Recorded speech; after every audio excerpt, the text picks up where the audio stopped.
I'd almost given up on love. After 5 years of pointless scrolling, it was time to face the facts. Girls just weren't interested in nice guys like me. But then a notification popped up one morning. Irene had soft eyes and curling brown hair that fell about her shoulders. Her smile was shy, with just a hint of mischief. I thought long and hard about my opening line. It had to both strike the proper tone and make her feel special. "Hi, you seem interesting, like someone I'd like to know better, not like all the other girls on here," she replied a few minutes later. "That's so sweet of you to say. You seem pretty interesting yourself. Do you live alone?" After a flirtatious back and forth, I asked her out to dinner. "I'd love to, but I'm working late. I'll be so hungry when my shift ends. If only I knew a handsome gentleman who could cook." I waited for almost a full minute before replying, so as not to appear desperate. "Why don't you come over to my place tonight? I'm a great cook," Irene replied. "Sounds good. X. Boom." Just like that, I had a date. I bought a mop and vacuum to clean the apartment with and lit a few candles to set the mood. Irene messaged at about 10 p.m. "I'm outside." She was early. There was no time for a shower, and I couldn't find a single can of deodorant. Luckily, I'd bathed 3 days earlier. Crisis averted. At the CD player, I put on the Avatar: The Last Airbender original soundtrack, then dimmed the lights. I made my way to the front door, stopping at the mirror to straighten my tie, then turned the handle. Whenever I saw Irene, my heart skipped a beat. Her gray-green eyes glimmered like emeralds, and her intoxicating aroma reminded me of a freshly opened pack of Pokemon cards. She was wrapped in multiple layers of clothing, barely showing any skin at all. A rare virtue in a Western woman. "Aren't you going to invite me in?" she said eventually. Her voice was confident, yet somehow submissive. I swept a hand across the apartment and tipped my fedora. "Milady." Irene kept her coat on as I guided her towards the dining room. She took a seat at my Secret Lab Omega 2920 series gaming chair, while I sat facing her on a wooden one the previous owners left behind when they moved out. I asked Irene about her work, her family, and her sexual history. She gave short, curt answers to all of my questions. Periodically, her stomach grumbled. She surveyed the room. "Are we alone?" "Yep," I smiled. "It's just the two of us." Her eyes focused on mine. Perfect. The way she said it sent my heart rate soaring. At one point, I excused myself to begin preparing the meal. Then we resumed chatting. As we talked, Irene propped her head up using her arm and leaned forward, seductively. "What's that thing?" With a gloved hand, she gestured past my left shoulder, towards a katana mounted across the wall. "Oh, it's a Japanese sword crafted by a master smith in Yokohama," I said. I turned back towards her. "If you're lucky, perhaps I'll give you a little demonstration later." A few minutes later, right as I was in the middle of explaining Jordan Peterson's 12 rules for life, the microwave dinged. "Excuse me." I served Irene's portion first, bowing as I laid it before her. "Bon appétit." The hot pockets turned out sweet and delectable, a thick celebration of cheese, meat, and vegetables. But while I scoffed mine down, Irene only eyed her plate with disdain. I swallowed a mouthful. "Is everything okay?" She bit her bottom lip and nodded as her stomach grumbled, even louder than before. I shrugged and continued eating. By the time I was finished, she'd hardly taken a single bite. "What's the matter?" I asked, a tone of concern in my voice. She rubbed her belly. "I'm not really in the mood for..." Her voice trailed off as she prodded the hot pockets with her fork. "I'm in the mood for something else." She stood, circled the computer desk, and gently pressed a finger against my lips. Before I knew it, we were kissing. Irene swung over onto my lap. Our tongues acted in perfect synchronization, like Goku and Vegeta performing the fusion dance. Anticipation swelled beneath my cargo shorts. I'd been looking forward to this moment for 36 years. Irene bit my bottom lip, hard. I grimaced with pain and pulled back. Then a trickle of blood ran down my chins. She gave a nasty smile, showing a mouthful of curved teeth, and licked her lips with a forked tongue. You taste good." Irene stood and began undressing. For a moment, it appeared as though things were looking up. Although her monstrous teeth were repulsive, I still considered Irene attractive. But then, before my horrified eyes, her clothes fell to the ground. From the neck down, Irene's body was covered with translucent skin, grotesquely colored, stretched taut over well-defined bones. Bat-like wings spanning no less than thrice the width of her body expanded. Then she pulled off her gloves, revealing long, sharp claws. A set of small yet perfectly shaped breasts sat proudly atop her chest. My knees trembled as Irene leaned in close. Before I could react, her cold claw wrapped around my neck and lifted me from my chair, pinning me against the wall. I made a faint rasp and tried to pry her fingers off my neck. Irene's tongue probed my face as she moaned with what I assumed to be feminine delight. The edges of my vision blurred, and my temples started throbbing. Desperately, I felt along the wall, probing for something, anything that could help. My left hand touched something metal, the katana. In one smooth motion, I grabbed it off the wall and angled it downward. The sheath fell to the floor. Irene's jaw closed around my neck, puncturing the flesh. I screamed, then twisted the blade around and thrust it into her back, right between the shoulder blades. She made a sudden cry of pain and relinquished her grasp. Irene whirled around, shrieking. The blade tore a strip of flesh as I ripped it out. Before I could strike a second time, Irene flapped her wings. The left one collided with my chest, knocking me clean across the table. The jolt of the impact made me groan. Red lines trickled down my neck, stemming from the point where Irene bit me. I scrambled back to my feet, katana in hand. Irene bared her fangs. The computer desk stood between us. "Why you?" she said with fury. Green blood blossomed. I took several short, quick breaths. "What the fuck is going on here?" I stammered. "Isn't it obvious?" A horrible grin broke out on Irene's face. The end of the blade wobbled in my unsteady hand. She circled to my right. I turned to follow, keeping the desk between us. "I'm here to eat you. I stalk dating sites for horny losers like you, and then I gobble them up." Irene burst forward. A desperate flail of my blade sent her whining back. I gulped. "Gobble up? Just what the hell are you? Explain yourself." Irene leaned forwards. "It doesn't matter what I am. All is that matters is what you are." "Oh," I said, then gulped. "And what's that?" She grinned. "A fat 36-year-old virgin who's about to be dinner." "Like hell I'm about to be dinner," I shouted.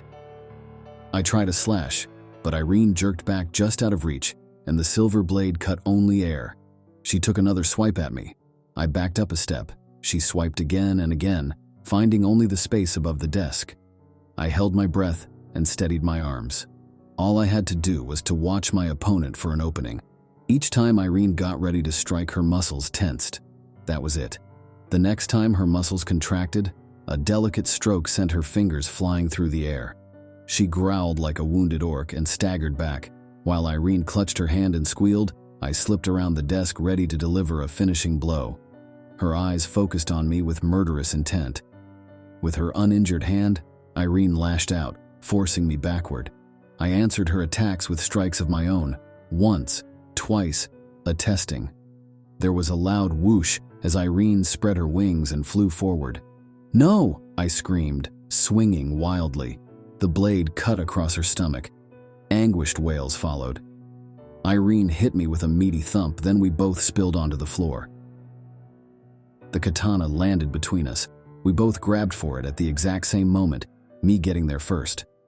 I rose. Irene looked up at me, my blade poised, calm and ready. Green liquid pumped out of the deep wound in her stomach. She clutched it with both hands, jaw clenched. She was defeated. We both knew it. Her strength was no match for my prowess. Those countless hours cutting open bottles of Mountain Dew in my mom's backyard had not been in vain. Irene stumbled to her feet. Glistening green blood and ribbons of taut flesh dangled from where my strikes had connected. I held the katana firm with both hands. Irene's wings collapsed into her back, then she began pulling on her clothes. Still only half-dressed, she made her way towards the door.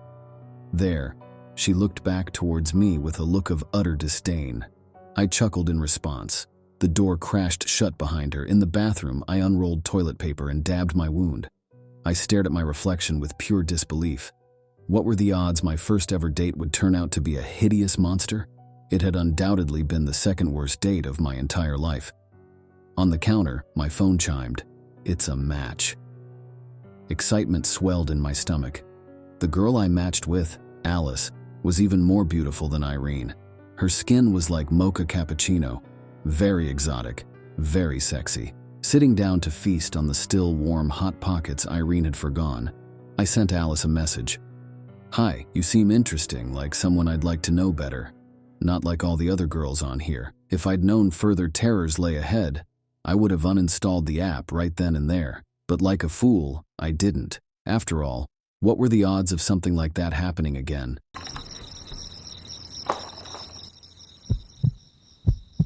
I had just got out of college and took a job as an actuary at an insurance company. It's a job that requires little interaction with other people.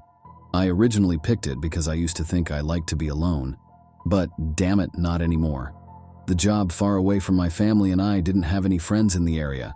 I didn't think it would be a problem, but after 6 months, it became unbearable. Another thing that bothered me was my lack of a romantic life. I had always put off looking for a girlfriend. I'll do it later, I thought, even though I was 23 and still never had a girlfriend. I was beginning to crave some romantic attention, so I decided to download Tinder. I had heard about it a lot on YouTube and Instagram. A simple premise for a dating app. Swipe right on the ones you like, swipe left on the ones you don't. If one of the people you swiped right on did the same for you, you could chat. It seemed harmless enough and maybe I could find a girlfriend. I downloaded it, put my best pictures, and wrote a bio. I won't lie. I spent a lot of time on that app in the coming weeks. I was swiping whenever I could. Some accounts had Instagram or Snapchat handles. I attempted to message the girls I saw on their accounts, but I never got an answer. I must have messaged 30 different girls' accounts, but nothing. I never got any matches or likes either. I looked up tips on how to get more matches online. I applied them all, but I still got no results. To put it lightly, my confidence was destroyed. Was I ugly? So ugly that no girl swiped right? Maybe I was too picky? No, those didn't sound right. I don't think I'm ugly, especially not in my meticulously chosen pictures, and I certainly wasn't too picky. I always gave girls the benefit of the doubt, even if I didn't like their smile or they seemed to be not my type. I didn't swipe right on every profile, no, but I swiped right on most. Something that bothered me even more than the fact that I got no matches was the fact that I got no likes. Apparently, you can see the number of people who swiped right on you, but to see their profiles, you needed the premium membership. But it was irrelevant due to the fact that there were no profiles that swiped right on me. I got desperate. I'm not ashamed to admit that I began going on an in-app purchase spending spree. I spent at least $100 to get all the features and more. Even with this though, nothing came of it. But as I was beginning to lose hope, something happened. It was 3 a.m. on a Saturday morning. I was swiping through Tinder, and then I saw the most beautiful girl I ever saw on the app. Her name was Alexandria. She had fiery red hair, long and straight. An amazing body with seductive curves and milky white skin that looked flawless. There was something odd about her though. Her eyes. I'll never forget them. They were dark purple. It looked so natural, but I just figured they were colored contacts. Her bio said, "Swipe right to be comforted." I swiped right and my heart began to beat rapidly once I saw for the first time ever that I got a match. And with the beautiful girl I just swiped on, I fumbled to send a message. "Hey, I'm Sam. I'm really happy to meet you. You're my first match." The reply was immediate. "Hello, Sam. I'm Alexandria. I'm happy to meet you too." I couldn't believe this was happening. "You're really beautiful." "Thanks, Sam. I think you're very handsome. Do you like my eyes?"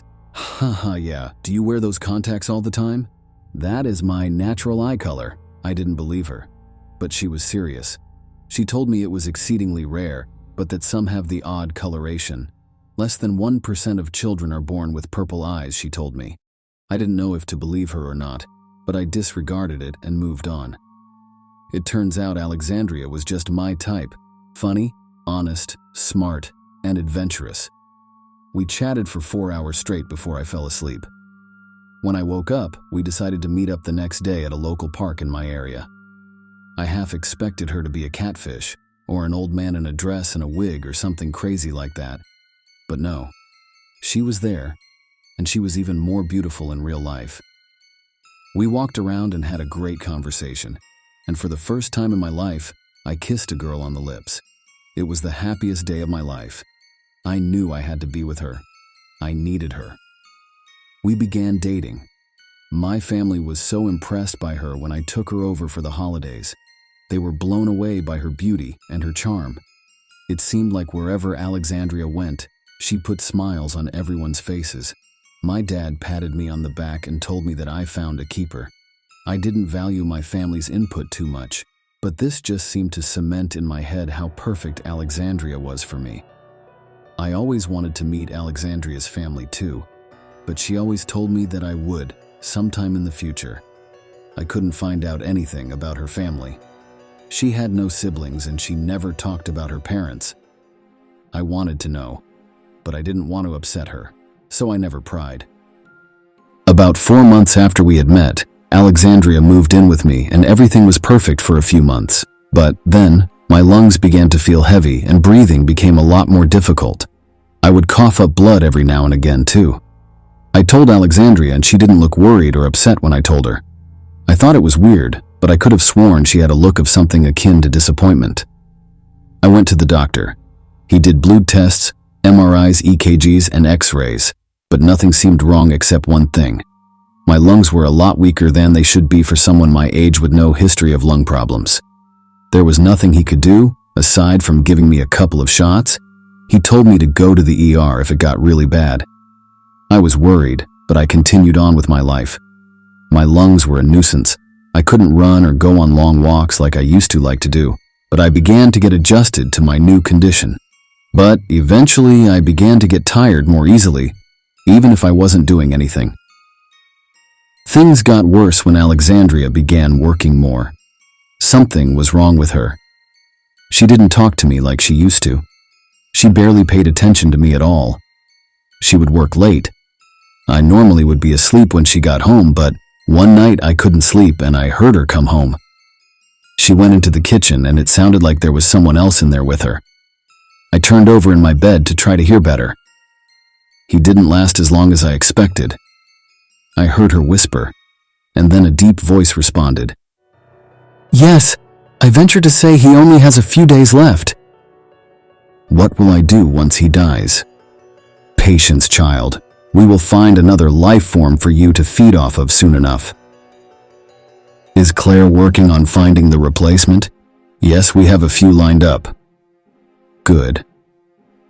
They kept whispering, but I didn't bother to listen. I fell asleep. I was too weak to think about it. But the next day I remembered the interaction Alexandria had the previous night. I thought maybe it was a dream, but I knew it wasn't. I knew my time was coming. I'm typing this before I die. I don't know what Alexandria is, but I wish we never met. All I can say is, if you see a girl with purple eyes on Tinder, don't swipe right.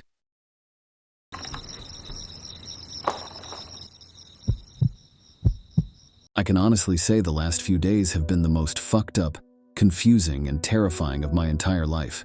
Apologies in advance for dropping this all here, but I just need to write this down somewhere to try and make sense of everything that's happened.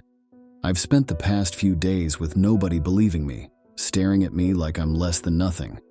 I hope that someone here can see truth in my story. I guess I should just be happy that I'm free to tell this story for the time being. When my parents arrived and posted my bail, I saw salvation in their eyes. My sanity was at least partly restored. But when I frantically tried to explain to them what had happened, I soon watched that salvation turn to doubt.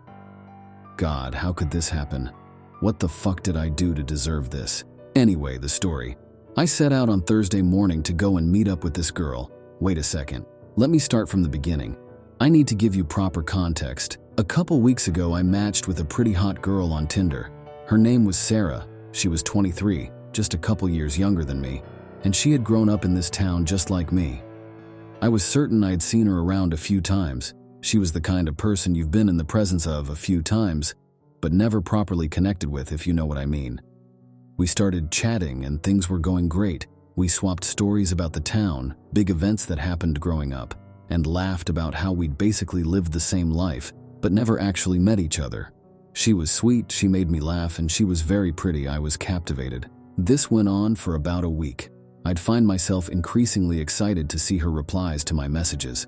When my phone buzzed, I hoped it was her, and it usually was, which felt great. I didn't want to hang around and let this opportunity pass. I asked her if she wanted to meet up sometime soon. She eagerly accepted and suggested Thursday, which I was all too happy to agree to.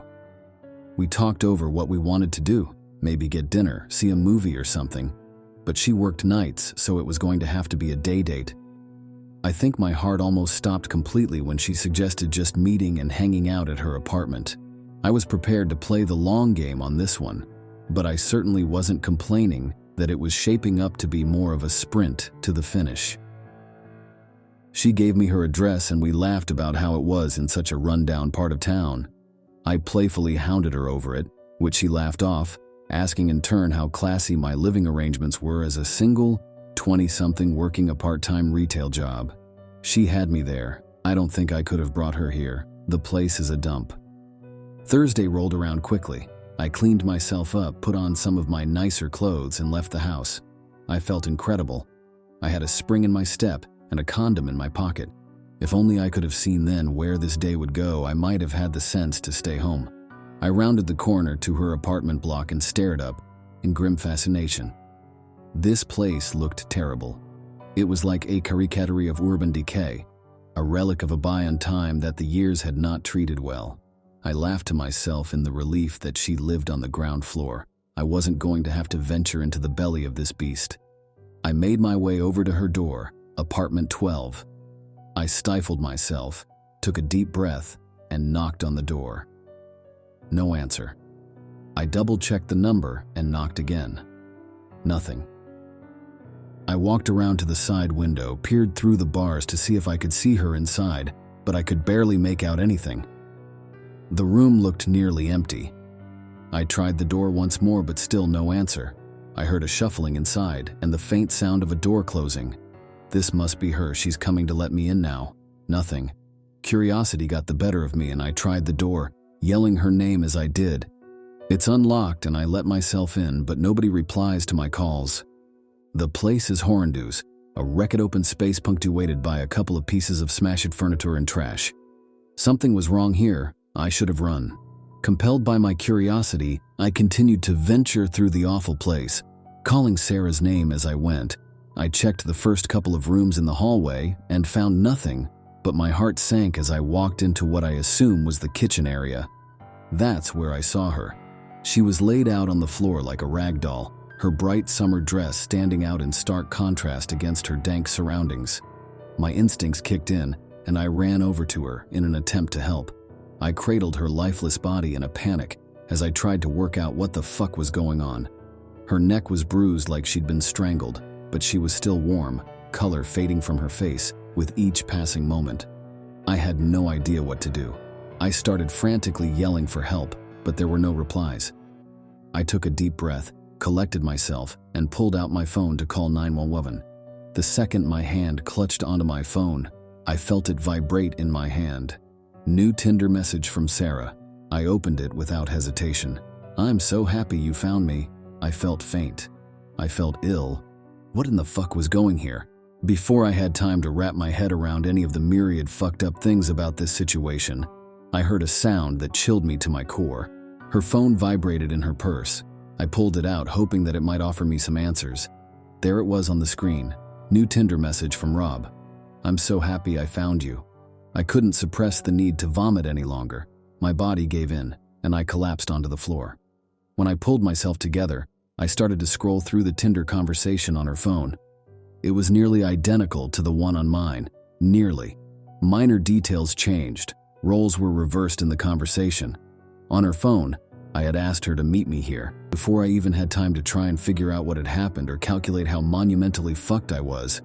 The sirens rolled in. Pretty soon I was cuffed up in the back of a cruiser. Since then I've been protesting my innocence so hard that I've not even had time to process what happened. I've not slept a wink, and with each passing hour my pleas for understanding began to sound more and more like the ramblings of a madman. I'm being recalled for further questioning tomorrow. I am certain this is where my life ends.